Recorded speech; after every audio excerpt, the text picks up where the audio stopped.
In terms of characterization, we're looking at having different characters to add a little bit of variety, and indeed we have Bernard Bernoulli, who's the sort of scientist geek and main character within the game, but then we have a sort of dippy dizzy girl called Laverne, who again is an interesting character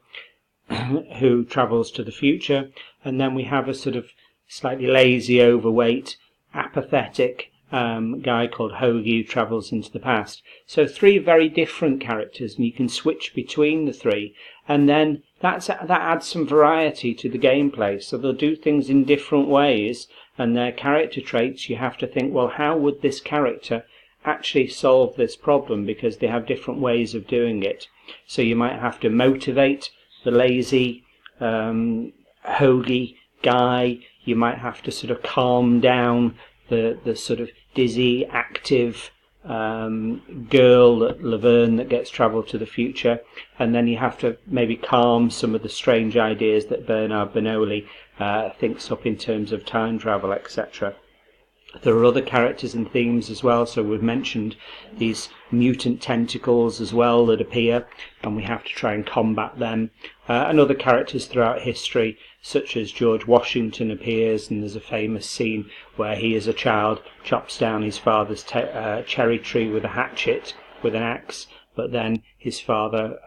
likes his honesty and the fact that he owns up to it. So there's characters throughout history, such as the first president, George Washington,